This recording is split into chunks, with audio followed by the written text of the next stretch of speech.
Hello there, स्वागत है आपका हमारे channel the superhero cops में। तो मार्वल सिनेमैटिक यूनिवर्स में कैरेक्टर्स एंड से लेकर प्लैनेट लेवल जितने बड़े होते हैं।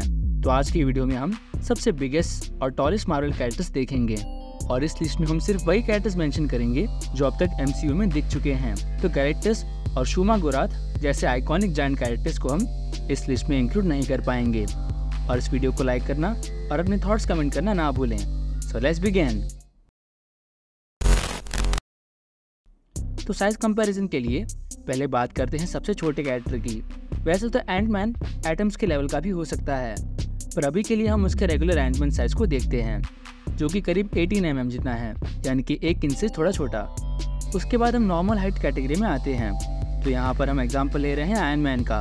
अपने सूट के साथ आयरन मैन 6 फुट 5 इंच का है। तो उसके बाद आते हैं the watcher. What if series में कई सीन्स में वॉचर का साइज प्लैनेट लेवल तक का भी बताया गया है, पर ये उसके एक्चुअल साइज नहीं है।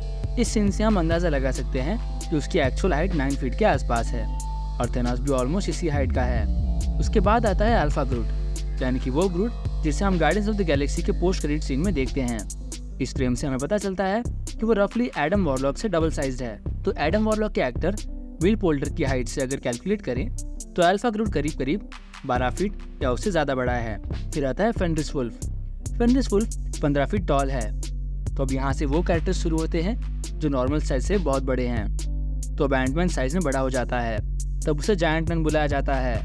Ant-Man and the Wasp movie में जायंट मैन 65 फीट जितना टॉल हुआ था। उसकी थर्ड मूवी क्वांटमिनिया में वो और भी बड़ा होता है, पर इसे हम काउंट नहीं कर रहे क्योंकि ये प्लस क्वांटम रेल में अंदर ये जगह जो ऑलरेडी एक छोटी जगह है। उसके बाद आते हैं कॉन्शुअर आमिट। हमने मून नाइट में देखा कि इन दोनों की हाइट 328 फीट तक पहुंच सकती है। तो उसके बाद आते हैं शांग-ची मूवी के 2 powerful dragons. The great protector करीब 500 फीट से ज़्यादा टॉल है और हम अंदाज़ा लगा सकते हैं कि उससे थोड़ा ही बड़ा ड्वेलर ऑफ द डार्कनेस है। डार्क डायमेंशन का ruler Dormammu doctor strange movie में अपीयर हुआ था और इस सीन में हमें उसकी पूरी बॉडी नहीं दिखती, पर इस सीन से अंदाज़ा लगाया जा सकता है कि वो 1000 फीट से लेकर 1200 फीट तक का हो सकता है। और डोरमामू पूरे डार्क डायमेंशन को कंट्रोल करता है, तो ये भी पॉसिबल है कि वो अपने डायमेंशन में जितना चाहे उतना बड़ा हो सकता है। तो उसकी असली हाइट तो हमें शायद फ्यूचर में पता चले। तो हमारा नेक्स्ट कैरेक्टर आता है लोकी सीरीज से। ओलैथ द वॉइड नाम की जगह का प्रोटेक्टर था। ओलैथ की एग्जैक्ट हाइट तो हम कैलकुलेट नहीं कर सकते क्योंकि वो एक क्लाउड की तरह है जो स्प्रेड हो जाता है। पर इस सीन में जब क्लासिक लोकी एसगार्ड का इल्यूजन क्रिएट करता है और ओलैथ वो पूरे एसगार्ड को ख़त्म कर देता है, तो उस हिसाब से उसकी हाइट 1000 फीट से ज़्यादा हो सकती है। फिर एक और कैरेक्टर आता है जिसने सच में एसगार्ड को डिस्ट्रॉय किया था, यानी कि सर्टर। थॉर रैग्नारोक के VFX आर्टिस्ट ने ये कंफर्म किया है कि सर्टर पहली बार आया था तब वो 2600 फीट टॉल था, पर जितना वो पावरफुल बनता गया उतना वो टॉल होता गया और फाइनल सीन तक वो 13000 फीट से भी ज़्यादा टॉल था, यानी कि 4 किलोमीटर जितना। तो ये तो सबसे ऑब्वियस होगा कि ईगो का साइज लिटरली प्लैनेट जितना है और इसके नाम में ही प्लैनेट है। तो अब हम फीट के बदले किलोमीटर का यूज़ करेंगे।